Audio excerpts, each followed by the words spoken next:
Good evening, welcome back to our weekly question and answer series, fanash.org. Question: a person which davens at home biyichidas and sukkahs, does he make hakafos with the dalat minam when he says hoshanos? Does it make a difference if he has a Sefer Torah or he doesn't have a Sefer Torah? And the answer is no. They don't make hakafos. The hakafos was made only for a tzibur and not for a yuchid. See Terezu of Siman Tufresh Samach Sifkot Beis. So therefore, even if he has a Sefer Torah and he could make hakafos around the Sefer Torah, he does not make hakafos on sukkahs to say the hoshanos. Question: I live in a place where it's not easy now to get aruvas for hoshanos, Hoshana Rabbah. I have aruvas for my dalat minam, but I won't have extra for Hoshana Rabbah. What is my option? Can I take the aruvas from my lulav? From a few people together, we'll take, everybody will give their aruvas, and we'll have 5 aruvas. And second, if we have one bunch, if a couple of people could use them over and over in Hoshana Rabbah for aruvas.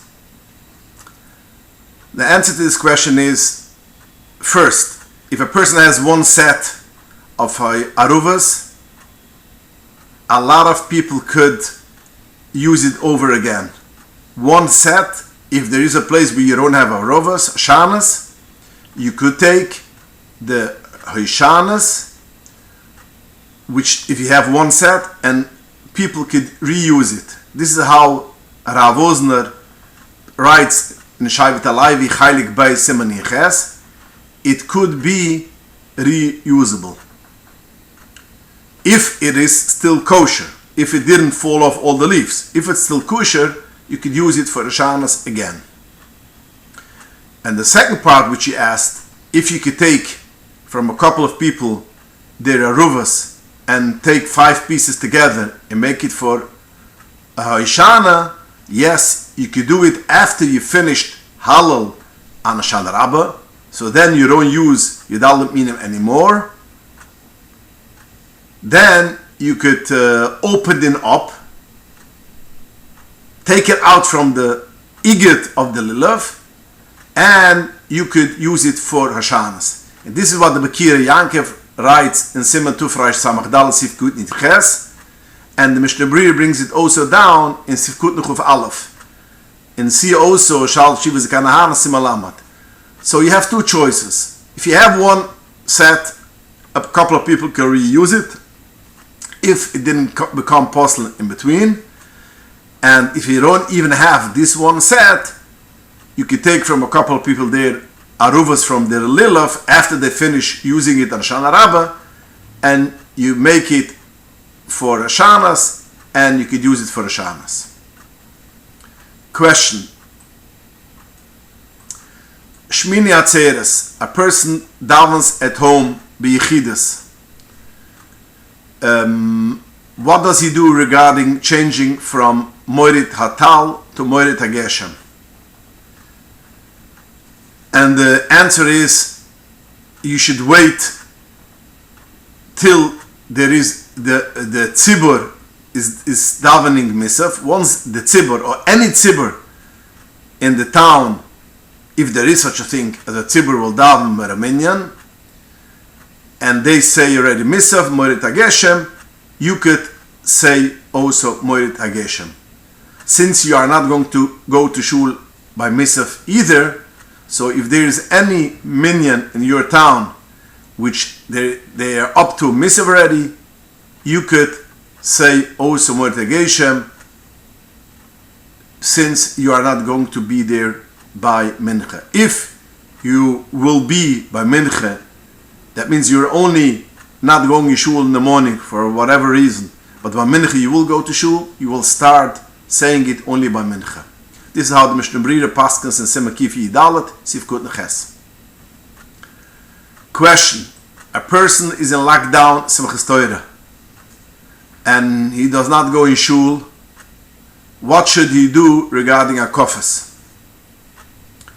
The Ben Ish Chai in Shuna Aleph, Parshas Hazin, Ostes Vov, writes, if a person is in his house and cannot go to shul for akpos, which today's day it might be practical, in Australia or in Thailand where there's a big lockdown, you should take a chair, you should put on top a chumash or a tanakh, and you should go around that chair which has on top a tanakh, and you should dance, because you shouldn't be mavatal the mitzvahs of akpos. This is what the Ben Ish Chai paskins. Hopefully, till Simchas Torah, the Rebbeinu Shalom will help you able to go out of your lockdown and go in shul. But if it will Chas v'Sholom stay like that, you should take a chair, put on top a chumash, make akpos, and then dance with it. Question.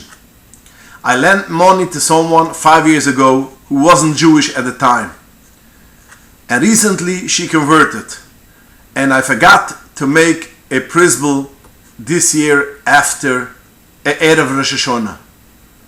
Can I still ask she should repay the money, or I can't? A very nice question. The lacha is, according to the Alter Rebbe, which he paskins like the Rosh, that if a person did not make a prosbul Erev Rosh Hashanah this year, he could not ask back a loan which he lent for someone else. Although the loan does not get null and void only the end of Tavshim Pai Bais, the end of this year, but from beginning of year there's a issa to ask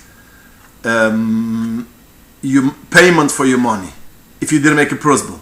Now the question over here is, she lent money for a non-Jew 5 years ago.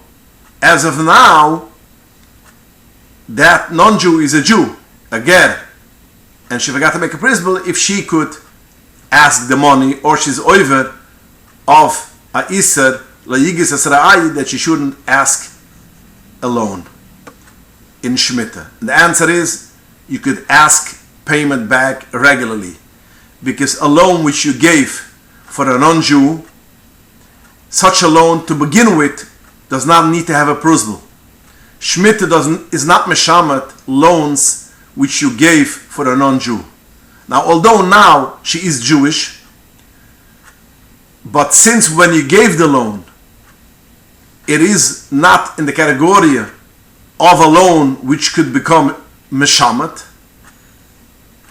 So therefore, even if you didn't make a prosbul, this loan you could still ask payment, because it doesn't need to begin with a prosbul. And this is how it's paskend in a couple of achronim. See Mishnah Kesef Omad Kif Peis Oz Yid Gimel. Question. I gave my kapota for dry cleaners before Rosh Hashanah. I wanted to pick it up Monday, Erev Rosh Hashanah, but Monday was Labor Day, and the laundromat was closed. Can I go in to the dry cleaners and pick up on Rosh Hashanah my kapota and tell him I will pay you after Yom Tov, or it's also to do that? The answer is, it is also to do that. You cannot pick up your kapota from the goy in any way. The only solution is, if you could ask the goy, he should send it to your house, then you could wear it. If it wasn't done, on Yom Tov. If it was finished already, it was cleaned before Yom Tov. So then the only problem is picking up your kapot from a non-Jewish store. If he sends it to you, you could wear it. But to going into the store, pick it up, you cannot do that. Alter Rebbe writes in Shulchan Simon Reish Nearby, Sifit Gimel, that the person could not go in to a iman. You cannot bring kalim mibeisa iman afila chalamoid. The same will go also chalamoid. A person has his kapota in a dry cleaners. He cannot pick it up from the dry cleaners in chalamoid. Even it's tzoyre chamoid. Because there's a iser of ein mavirim kalim mibeisa iman. You cannot bring kalim. In kalim means also clothing. You cannot go into a uman and bring it on chalamoid. And the Alter Rebbe writes, the same will go also for Shabbos and for Yom Tov, even if it's finished before Yom Tov, because there is a maras ayan that he did it on Yom Tov. So in your case, you could not pick it up on Monday.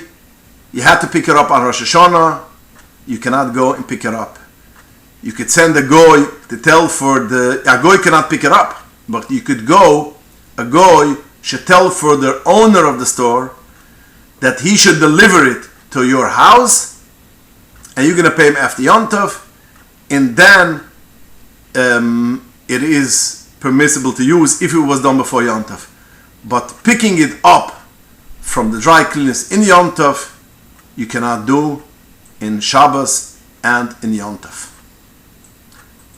Question: can I give a heter iska loan to a Jewish-owned non-shomer Shabbos business? Would there be a problem doing so, since the heter iska makes the investor some type of partner?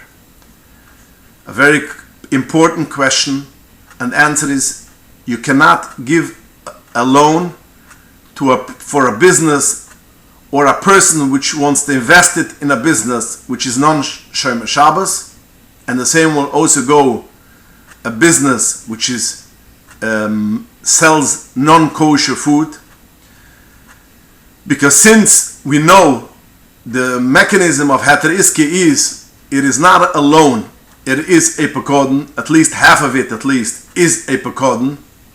That means it's your money, it stays your money.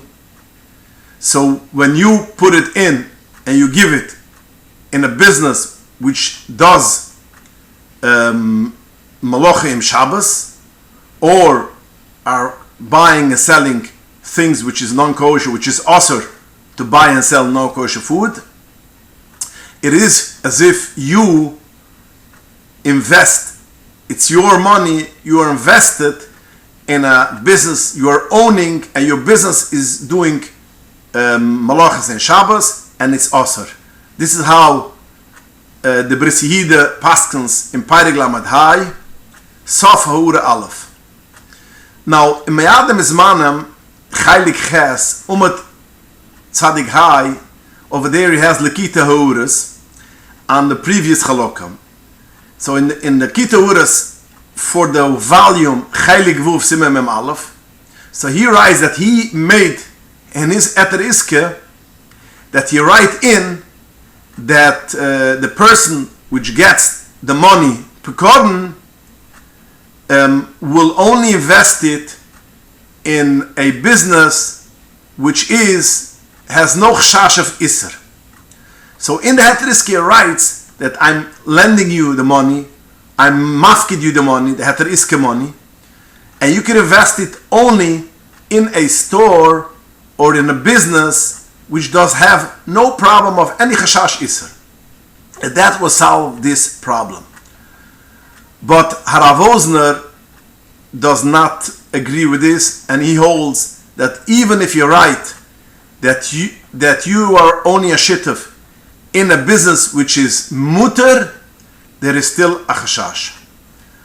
So therefore, yes, you have to make sure that when you give a heter iska loan, it should not go for an owner which is a Machal Shabbos, and he is going to invest it in a business which is Machal Shabbos, or makes business B'dvorim Asirim, which is also Osir to make business. Question.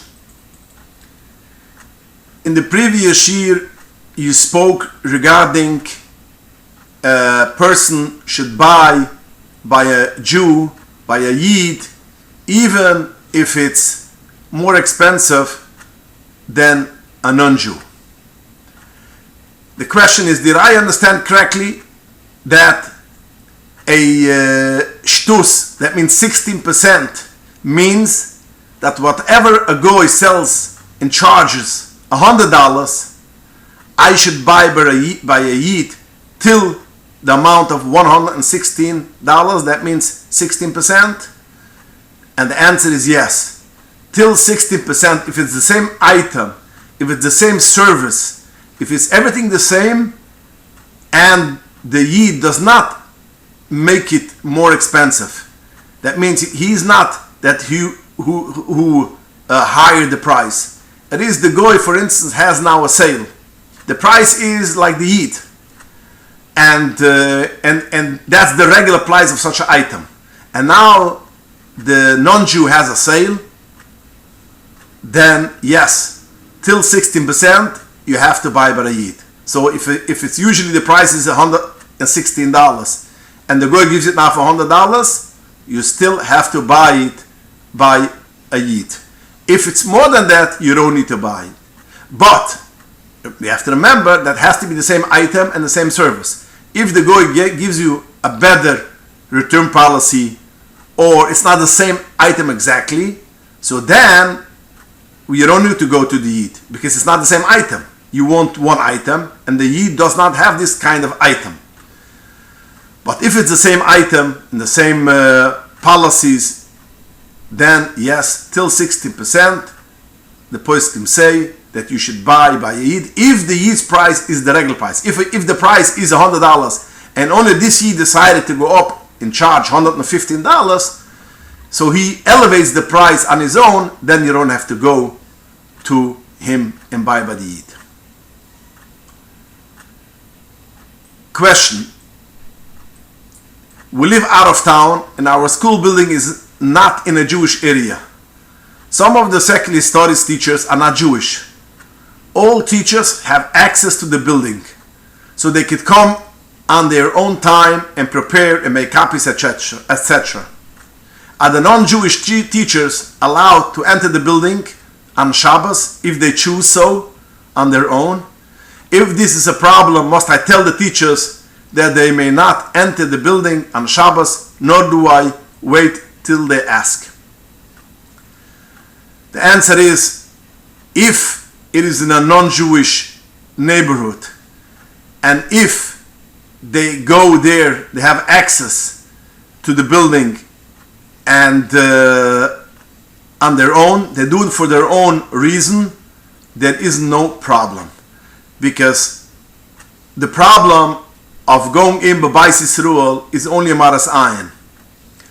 The eitzim thing of making copies on Shabbos, it's not a problem, because they do it for their own reason. They don't do it for the school, they don't do it for the students, they do it for themselves. Instead of coming in another day and making copies, they have time on Shabbos, so therefore they want to come on Shabbos and make the copies.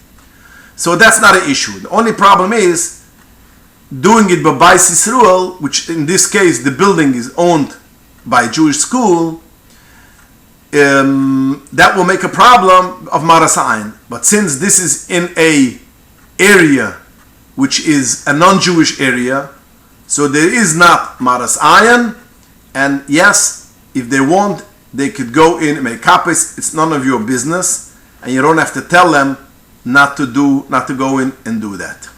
Question. Non-observant Yid that will be driving and probably won't have a Yom Tov meal, otherwise for him or for his family. How can one invite them for Sukkot night meals? The answer to this question is, if he is in a place which he could walk to the place where you invite him, even it's a long way, and he might not come by foot, he might walk, but since he could walk that way, you could invite him to your meal, but you have to also offer him afterwards, after he was the Suda, a place where he could stay if he wants. That means you have to tell him, I have a room here, which you could sleep there and stay there. If he doesn't want to stay, he wants to go home, that's his issue. But if you're inviting him from a place which he cannot come to you only by car, so then you cannot invite him for a Shabbos meal. And if you won't have a Shabbos meal, Yom Tov meal, then he won't have a Yom Tov meal. But there's not a heter that you should be goyrem chilal Yom Tov for sure, because he should have a Yom Tov meal. So if it is a way that he could make it, he could walk to the Chabad house by foot, then you could invite him if you offer him a place to stay after the meal. Question: if there is an established Chabad house that does not normally have a minyan, but occasionally they have a minyan when there is an event, etc., should they say Me'en Sheva on Friday night? And the answer to this question is, a Beis Chabad Kavir, established Beis Chabad, which has a Sefer Torah, is Be'etzem also a shul, a Beis Medrash Kavur. Now, if there isn't a minyan every week, because there isn't 10 people that want to come and want to come down, not yet at least.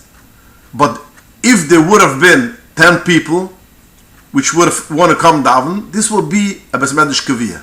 And when you make an event, they come to this place and has a Sefer Torah, then you could be lenient, you could be Michael and say Me'en Sheva.